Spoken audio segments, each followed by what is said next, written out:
Hello दोस्तों, मैं Aman Kumar BSc की क्लास में आप लोगों का मोस्ट वेलकम है। तो हम पढ़ रहे थे बीएससी थर्ड ईयर जूलॉजी का फर्स्ट पेपर, जिसमें पहला चैप्टर चल रहा था परिस्टोलॉजी, जिसके अंतर्गत हम लोगों ने ट्रिपेनोसोमा की इंट्रोडक्शन और उसकी मार्फोलॉजी और ट्रिपेनोसोमा के लाइफ साइकिल को स्टडी कर चुके हैं।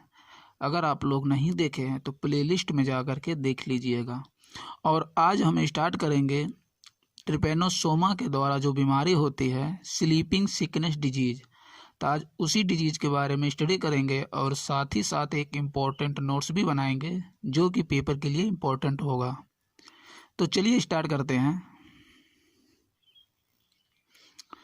तो स्लीपिंग सिकनेस डिजीज यानी कि बीमारी होती कैसे है, तो सबसे पहले बात की जाए ट्रिपेनोसोमा गैम्बियंस यानी कि ट्रिपेनोसोमा गैम्बियंस के नाम की जो पैरासाइट होती है कॉज द डिजीज, वो डिजीज कॉज करती है ऑफ वेस्ट अफ्रीकन, जो कि वेस्ट अफ्रीका में ज़्यादा पाई जाती है। और ये जो बीमारी कॉज करती है उसी को हम स्लीपिंग सिकनेस डिजीज बोलते हैं, और या गैम्बियंस ट्रिपेनोसोमियासिस और गैम्बियंस ट्रिपेनोसोमियासिस डिजीज भी बोलते हैं इसी को। इन मैन जो यह बीमारी मैंस की बॉडी में होती है, तो स्लीपिंग सिकनेस डिजीज जो है मैंस की बॉडी में होती है। किसके द्वारा होती है? ट्रिपेनोसोमा गैम्बियंस के द्वारा होती है। तो इसमें जो है पैथोजेनेसिस एंड सिम्टम्स देख लेते हैं, यानी कि ये बीमारी फैलती कैसे है और इस बीमारी में कौन कौन से लक्षण दिखाई देते हैं। तो इसमें पहले बात की जाए when an infected fly bite a man, यानी कि जब इन्फेक्टेड फ्लाई जो सीसी फ्लाई नाम की मक्खी होती है बाइट करती है ए मैंस को, is usually followed by irritation. तो जहाँ पर वो बाइट की है मैंस की बॉडी में उस जगह पर जलन होने लगती है। नियर वुंड फ्रीक्वेंटली ए local dark red spot develop, और उस जगह पर खुजलाहट होती है और बार बार मतलब कि उसको खुजाने से लोकल डार्क रेड स्पॉट गहरे लाल कलर के चकत्ते पड़ जाते हैं। तो ये तो हुआ उसके काटने का प्रोसेस, जब वो बाइट की तो किस तरह से दिखा।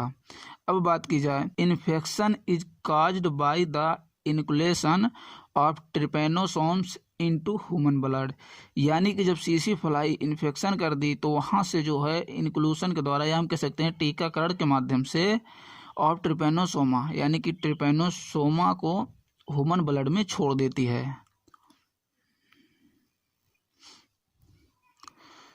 तो ह्यूमन ब्लड में छोड़ देती है। जब ह्यूमन ब्लड में ट्रिपेनोसोमा पहुंच जाता है तब उसके बाद पैरासाइट यानी कि जो ट्रिपेनोसोमा होता है invade cerebrospinal fluids becomes sleeping sickness disease, यानी कि जो ट्रिपेनोसोमा पैरासाइट्स होता है जब ब्लड के थ्रू धीरे धीरे सेरिब्रोस्पाइनल फ्लूइड तक पहुंच जाता है तब उसके बाद बॉडी में लक्षण दिखाई देने लग जाते हैं, जिसको हम स्लीपिंग सिकनेस डिजीज बोलते हैं। अब ये बीमारी हो गई अगर, तो उसमें क्या क्या लक्षण दिखाई देते हैं, यानी कि सिम्टम्स क्या क्या दिखाई देते हैं उसको देख लेते हैं। तो सिम्टम्स आर वीकनेस, यानी कि जिसको यह बीमारी हो जाती है उसकी बॉडी में वीकनेस हो जाती है, यानी कि कमजोरी आने लगती है। लॉस ऑफ वेट घटने लगता है। एनीमिया यानी कि ब्लड की कमी होने लगती है। इंक्रीज पल्स रेट, और जो पल्स रेट होता है वो इंक्रीज हो जाती है। एंड हेडेक, और सिरदर्दी भी होने लगती है। The patient sleep at regular intervals and then lie in coma, यानी कि जो पेशेंट का सोने का टाइम होता है वो डिस्टर्ब हो जाता है, कभी दिन में भी सोएगा रात में भी सोएगा, तो ऐसे करके मतलब कि वो सोने का प्रोसेस उसका डिस्टर्ब हो जाता है, जिससे वो धीरे धीरे वो कोमा में चला जाता है। डेथ इज ऑलवेज अल्टीमेट, और उसके बाद जो है पेशेंट की डेथ हो जाती है। तो हमने देखा पैथोजेनेसिस एंड सिम्टम्स के बारे में। अब इसके बाद देख लेते हैं, अब नेक्स्ट हेडिंग हमारा था डायग्नोसिस, यानी कि जो बीमारी हुई है कि नहीं हुई है उसके लिए टेस्ट कराया जाता है। तो इसमें जो है 2 टेस्ट कराए जाते हैं। सबसे पहला है सीरोलॉजिकल टेस्ट, यानी कि ब्लड का टेस्ट कराया जाता है, और दूसरा है सेरिब्रोस्पाइनल फ्लूइड टेस्ट, और सेरिब्रोस्पाइनल फ्लूइड का टेस्ट कराया जाता है। जब ये 2 टेस्ट होते हैं अगर टेस्ट कराने से अगर यह पता चलता है कि मनुष्य को यह बीमारी हुई है तो उसका ट्रीटमेंट भी होना चाहिए। तो उसके बाद नेक्स्ट हेडिंग हमारा है ट्रीटमेंट। तो ट्रीटमेंट में क्या होता है?